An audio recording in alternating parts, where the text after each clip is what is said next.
nome do seu livro é O Ingresso na Escrita e nas Culturas do Escrito. Aliás, eu queria mostrar o livro, se for possível.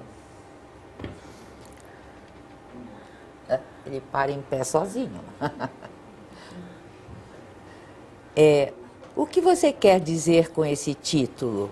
E de que forma ele se relaciona com a ideia de separar alfabetização y letramento?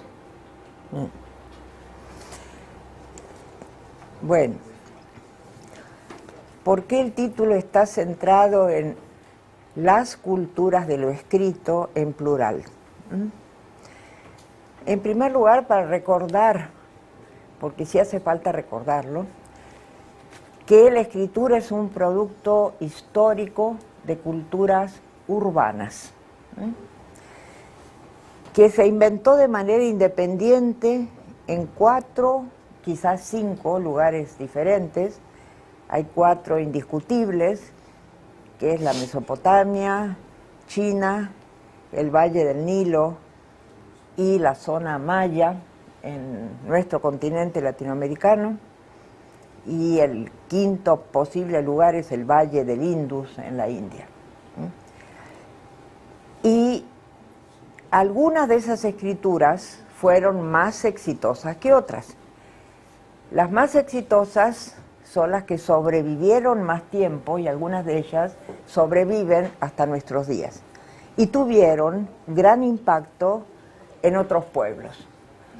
Y esas 2 culturas, 2 escrituras producidas por otras tantas culturas que sobreviven hasta nuestros días son la escritura que se originó en Mesopotamia y la escritura china.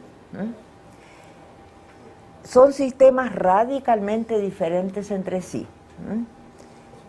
La escritura china se mantuvo durante siglos fiel a sus orígenes. Tuvo gran influencia en Asia. Lo digo porque se suele ignorar que funcionó en Asia como el latín en Europa, como escritura de referencia, y tuvo enorme impacto en Japón y en Corea, y es una escritura que atiende mucho al significado y poco a la sonoridad. La otra escritura exitosa, que podemos decir que sobrevive hasta nuestros días, se origina en Mesopotamia, pero transformándose enormemente a lo largo de los siglos, porque cada pueblo que la fue adoptando la fue modificando, ¿no? Hasta terminar siendo o bien las escrituras alfabético-consonánticas de las culturas árabes o nuestro alfabeto latino. Y se transformó radicalmente, y tuvo que transformarse radicalmente, porque atiende de preferencia a lo sonoro y solamente marginalmente a los significados, pero atiende a los significados también. Entonces,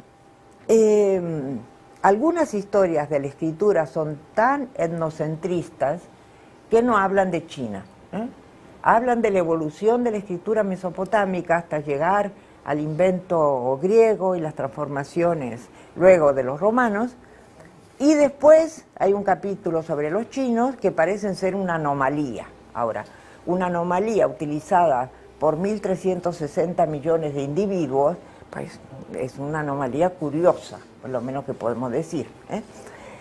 Entonces, cuando se toma en serio la historia de la escritura, como nos permiten hacerlo hoy día, contribuciones importantísimas de historiadores, etnógrafos, epigrafistas, en fin, un montón de profesiones que han contribuido a refrescar y recentrar nuestro conocimiento de la historia de la escritura, nos damos cuenta de que la escritura no es simplemente un objeto, un instrumento.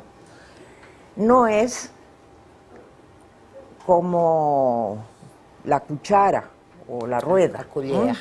A colher o a roda. Sí. Es mucho más que eso. ¿eh?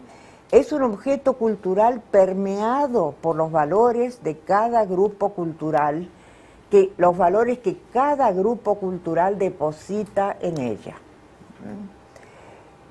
Sin la cultura no habría sagradas escrituras. De nenhuma religião. Y las religiones del libro nos presentan las sagradas escrituras, que son libros escritos, pero con tal valor cultural sobreagregado que se convierten en objetos absolutamente sagrados. Entonces, el comprender que la escritura no es apenas un instrumento, ¿no?, es esencial para entender el título de este libro. Y pues es difícil que yo en los pocos minutos que nos quedan pueda explicar un poco más de ese asunto, pero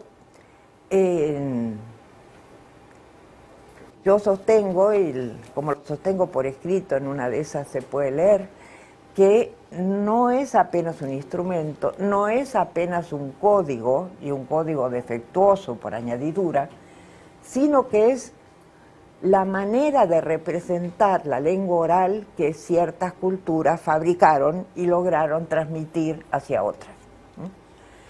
Que podamos utilizarlo como si fuera un instrumento una vez que lo dominamos es otra cosa, pero que lo caractericemos como instrumento es una caracterización tan débil y tan tramposa, enganosa, que es eso lo que nos hace llevar a ciertas dicotomías que no creo que sean demasiado útiles. Entonces, además de las consideraciones históricas, este libro habla de las culturas de lo escrito en plural, porque el segundo capítulo tiene por tema algo que en la Europa contemporánea es de gran vigencia en términos de política educativa. En el momento en que Europa era un gran imán de atracción de inmigrantes, ahora, en estos días, no lo es, pero en el momento en que lo era, llegaron una gran cantidad, miles de niños a las escuelas italianas, francesas, alemanas, portuguesas, españolas, que hablaban otra lengua, no la lengua del país, y que en muchos casos venían de culturas escritas diferentes. Pensemos en particular en quienes venían de países árabes. Bueno, ¿qué hacer con esa cantidad de inmigrantes que llegaban? La primera respuesta de las mejores educadoras europeas, y las hay buenísimas, fue: no estoy preparada para esto. Jamás en mi formación tuve que enfrentar este tipo de problemas. No sé cómo hacer, pero tenemos que aprender a hacerlo.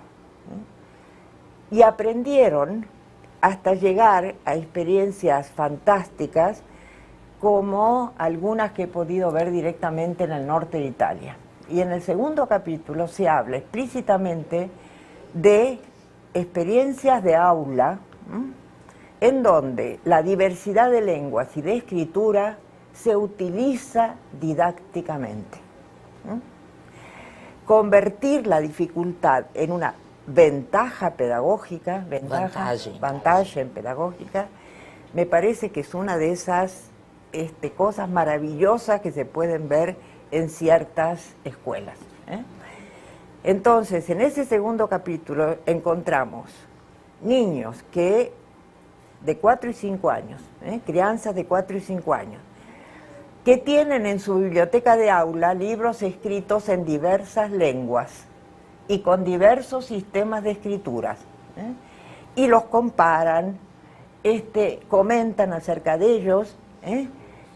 La maestra lee en voz alta en tantas lenguas como domina, porque hay algunas maestras que son inmigrantes, y invita a los padres de familia a traer libros en esas otras lenguas que hay en la familia y leerlos en voz alta.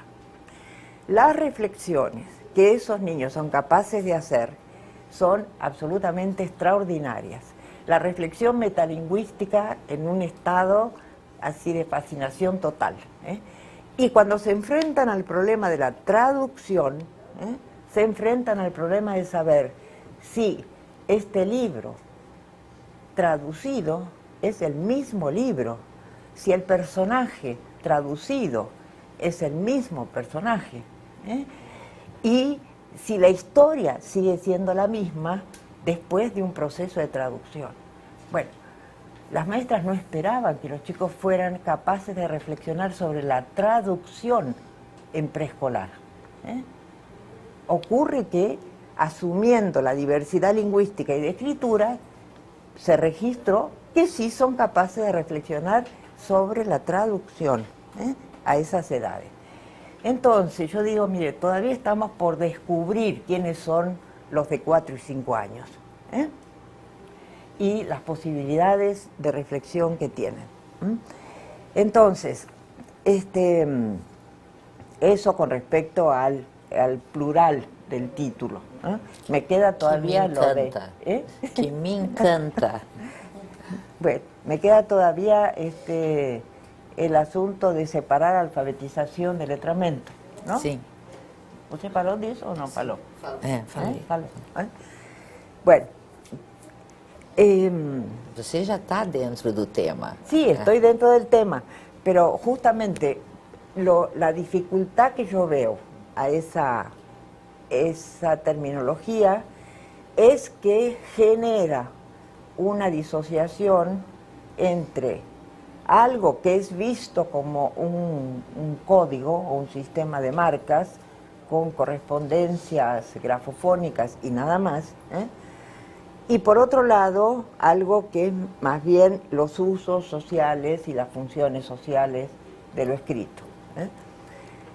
Entonces, el problema que yo presento es que, primero, la escritura está mal caracterizada cuando se piensa que es un código y la cosa no se resuelve diciendo que hay que alfabetizar letrando y letrar alfabetizando, porque una vez que generé dos términos, las expectativas del medio educativo es que haya dos maneras distintas de abordar esos dos componentes, digamos, ¿eh? Y que algunas se sientan educadoras alfabetizadoras y otras educadoras letrantes, o no sé cómo se llamaría ahí el término. En todo caso, me parece que tener los dos componentes designados por dos términos diferentes, a lo que está contribuyendo, por lo poco que sé y veo, es a enfatizar nuevamente la parte de código, aprendizaje del código, ¿no?